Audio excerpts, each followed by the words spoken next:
에스라 5장 1절로 17절까지의 말씀 교독하여 읽다가 마지막 17절은 합독하여 읽도록 하겠습니다.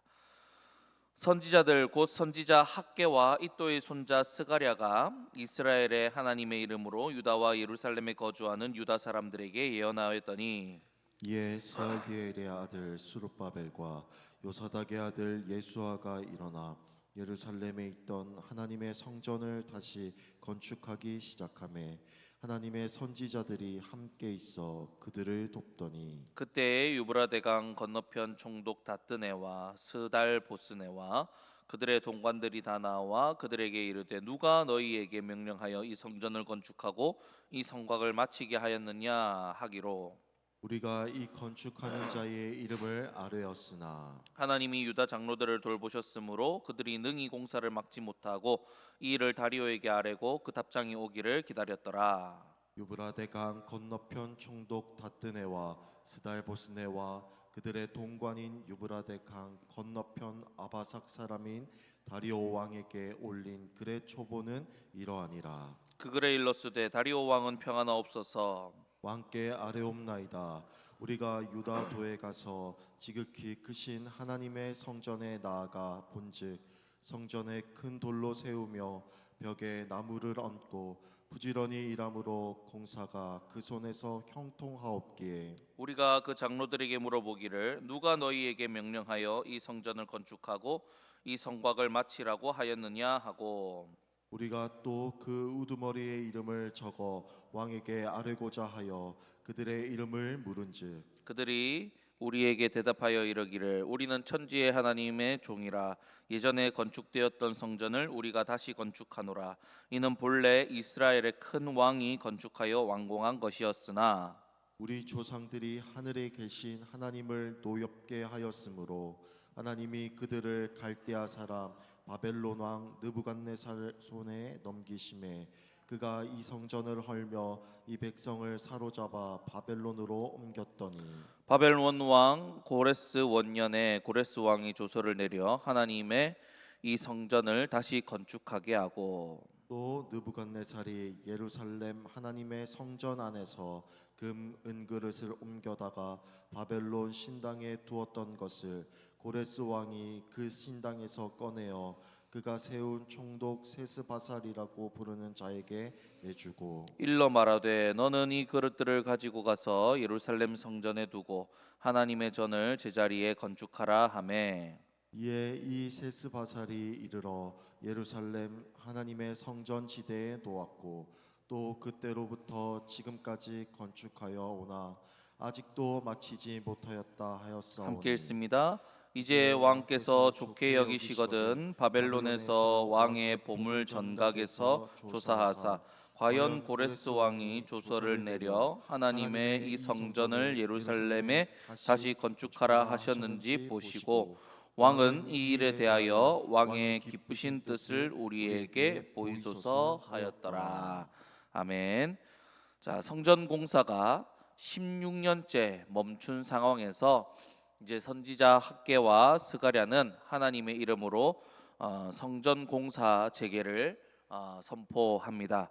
식어버린 이 성전 재건의 열기를 되살려서 이 과업을 완성하려 했던 것이지요. 자, 이것은 단순히 성전 건물을 다시 짓는 것에 그치지 않고 무너진 공동체를 복원해내려는 그런 절실한 시도였습니다. 왜냐하면 이스라엘은 성전 중심의, 즉 하나님 중심의 하나님 공동체였기 때문입니다. 근데 성전은 바로 그것을 의미하고 있는 것이죠. 이 사실을 망각하는 한 이스라엘에게 미래는 없었습니다. 그런데 당시 사람들은 학개서의 또 내용을 따라서 보자면 여호와의 전을 건축할 시기가 이르지 아니하였다 하면서 핑계를 대고 있었습니다. 그리고 자신들의 그 성전을 짓는 일은 뒤로 미루고 자신들의 집을 짓기에만 열중하고 있었던 것입니다. 자, 이런 백성들의 영적 안일함과 나태함을 꾸짖으며 이 수렙바벨과 여호수아를 독려해서 하나님의 성전 건축 사업을 재개하도록 선지자 학개와 스가랴는 독려를 했던 것이죠. 그렇게 하나님께서 또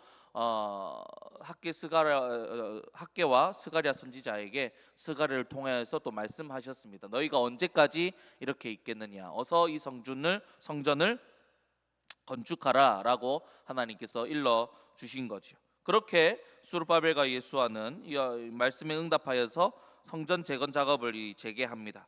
그들도 생각하기를 더 늦어지면 이스라엘 유다도 생각하기를 더 늦어지면 이제 희망의 불씨가 완전히 꺼져버릴 수 있다고 이제 또 생각했던 것이죠. 이렇듯 당시 예언자들은 하나님의 말씀으로 예언하고 또 독려했고, 또 지도자들은 또 백성들은 하나님의 그 말씀에 다시금 순종하기 시작했습니다. 그래서 자기 집 짓는 데만 열중하던 이들이 책망의 그 예언의 말씀을 듣고 각성하여서 이제는 주님의 나라를 돌아보게 되었고, 또 예언의 말씀을 통하여서 다시 미래를 꿈꾸게 되었던 것이죠.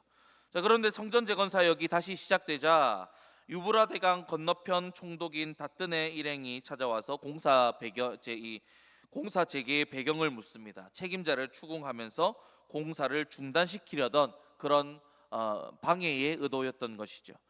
당시 페르시아 이 바사는 정치적으로 혼란스럽기에 이런 반응은 좀 당연했습니다. 자, 그러나 유다인들은 이 관료의 위협과 자기 안의 이 두려움을 이기고 오직 하나님만을 바라봤습니다. 에스라서 이 기자는 이 모습을 보면서 하나님의 눈이 유다 장로들 위에 머물렀다라고 그렇게 기록을 했는데요. 하나님이 용기와 의지와 능력을 주셨다라는 것입니다. 그렇게 다뜨네와 일행은 유다의 성전 공사를 막지 못하고 돌아와 다리오 왕에게 편지를 씁니다. 유다인들이 주장하는 내용에 대해서 사실 여부를 확인하고 왕의 의향을 묻기 위하였지요. 그러니까 결국 이 성전 공사를 방해하기 위해서 이렇게 편지를 썼다, 다리오 왕에게 편지를 썼다라는 겁니다. 그는 성전 공사 상황을 설명하고 자신들이 조사한 내용을 전합니다. 그렇게 유다 백성들은 자신들을 천지의 하나님의 종으로 부르면서 아무도 거스를 수 없는 신적 권위를 따라서 일을 진행하고 있다라고 이야기를 했으며, 바벨론 왕 고레스도 허락한 일임을 밝혔다라고 전합니다. 그렇게 유다 사람들은 이제 과거의 불순종에 대한 반성과 하나님의 뜻에 대한 확신과 꺾을 수 없는 의지를 가지고 이제 성전을 짓기 시작했다라는 것이지요. 그렇다면 여러분, 오늘 이 본문 말씀을 통하여서 하나님께서 우리에게 주시는 말씀은 무엇일까요? 먼저 우리 삶의 우선순위 중 1순위도 아닌 0순위가 우리 주님이신지 돌아봐야 한다라는 겁니다. 자신들의 죄악으로 포로 생활을 겪어야 했던 우리 남유다 백성들은 70년 포로기 동안에 하나님께서 남유다의 진정한 힘이요 능력이며 하나님의 백성들이 하나님을 떠나서는 아무것도 안 된다는 것을 뼈저리게 느꼈을 것입니다. 그런데 정작 그들이 돌아와서는 자신의 집 짓는 일에만 몰두하고 성전 짓는 일은 우선순위 밖으로 밀어냈습니다. 그들이 하나님께서 돌려보내신 이유가 뭐냐면 제일 처음은 성전을 지으라고 돌려보내셨다라는 것입니다. 그런데 그 일을 하나님께서 그 부탁하시고 주신 그 사명을 뒤로 하고 순위 밖으로 밀어냈다라는 것입니다. 그 포로 귀환을 하신 하나님의 은혜와 하나님의 신실하심, 그것을 저버리고 하나님에 대한 감사는 점차 식어져 버리고 결국 하나님을 순위 밖으로 밀어내고 자신의 살 길만 찾아서 나갔다라는 것이죠. 여러분, 우리에게 이런 부분은 없는지요? 하나님의 은혜와 사랑으로 구원받았지만 그 구원의 감사와 감격은 점차 식어가서 첫사랑을 잃어버리고 하나님 중심이던 내 신앙과 믿음이 이제는 하나님이 두 번째, 세 번째가 되어버린 우리네 모습은 없는지요? 만약 있다면 여러분, 그 구원의 감격과 감사를 회복시켜 달라고 기도하기를 원합니다. 하나님을 영순위로, 하나님 중심으로 또 움직이는 좀 참된 하나님의 백성들이 되기를 원한다라고 그렇게 기도하며 나아가는 우리가 되길 소망합니다. 그렇게 우리가 하나님 중심으로 살아가려고 결단하는 순간 우리 주님께서 어떻게 해주시냐면 그 결단과 순종을 기뻐 받으시고 하나님께서 우리를 돌봐주신다라는 것입니다. 오늘 유다 백성들이 하나님의 성전을 짓기로 다시 다짐하고 결단하는 순간 하나님의 선지자들이 함께 있어 그들을 도왔고, 또 하나님의 유다 장로들 리더들도 돌보아 주셔서 돕는 손길을 보내주셔서 다른 세력들이 이제 성전 짓는 일을 방해하지 못하도록 하나님께서 도와주셨지요. 여러분, 하나님께서 우리가 하나님 중심으로, 하나님을 영순위로 사는 삶을 얼마나 기뻐하시는지 아시겠죠? 그러니 여러분, 우리가 기꺼이 기쁨으로 우리 주님을 중심으로, 우리 주님을 우선순위로, 영순위로 세우고 살아가는 그런 저와 여러분들 다 되시기를 주님의 이름으로 간절히 축복합니다. 저 마지막으로 여러분, 우리가 주님을 따라가고 주님의 일을 해나가려 할 때 또 항상 방해가 있다라는 사실을 오늘 본문을 통하여서 알 수가 있습니다. 오늘 유다 사람들이 하나님의 말씀을 듣고 하나님 중심으로 살려고 하자, 하나님의 일을 하려고 하자 방해 세력들이 등장하지요. 느헤미야 때도 마찬가지입니다. 느헤미야가 성벽을 재건하려 하자 산발락과 도비아라는 방해 세력이 등장하지 않습니까? 자, 우리는 인생도 그렇습니다. 하나님 말씀대로 하나님 중심으로 살아보고자 다짐을 하고 실행을 옮기려고 할 때 꼭 방해들이 있습니다. 왜냐하면 우리네 이 대적 사탄은 하나님의 백성들이 하나님께 가까이 나아가고 이 하나님 중심으로 하나님의 일을 해나가는 것을 싫어하기 때문입니다. 왜 그런 방해들을 하느냐? 우리의 대적들이 위기감을 느껴서 그렇습니다. 하나님의 백성들이 하나님께서 기뻐하시는 일들을 하고 하나님께로 더 가까이 나아가면 자신들의 설 자리를 잃게 되기 때문입니다. 그래서 우리가 하나님의 백성들이 더 하나님의 일을 하고 하나님께로 가까이 나아갈 때 방해가 심해진다라는 것이죠. 자, 그런데 그때 우리가 눈을 들어 바라봐야 할 것은 이 방해 세력들이 아니라 우리 하나님입니다. 오늘 우리 유다 백성들이 방해 세력들이 있다 해도 어땠습니까? 하나님만 바라보며 의지를 가지고 하나님의 성전 짓기로 다짐하고 결단하고 나아갔죠. 방해 세력에도 불구하고 우리는 하나님께서 하신 이 일을 하지 않을 수 없다라면서 담대히 나아갔다라는 겁니다. 결코 그 세력 앞에 겁을 먹거나 포기하지 않았습니다. 그리고 그런 그들의 결단과 다짐을 하나님께서 기뻐하셨고 하나님께서 돌봐주시고 돕는 손길을 더하여 주셨지요. 그렇습니다, 여러분.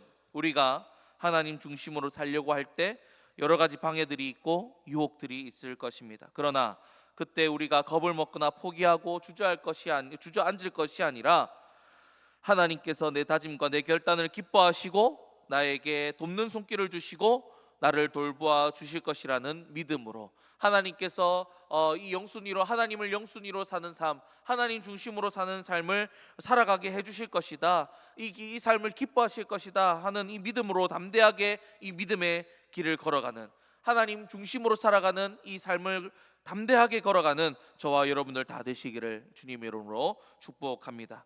그때 우리 주님께서는 반드시 역사하시고 함께하시고 우리에게 수많은 간증거리들을 주실 것입니다.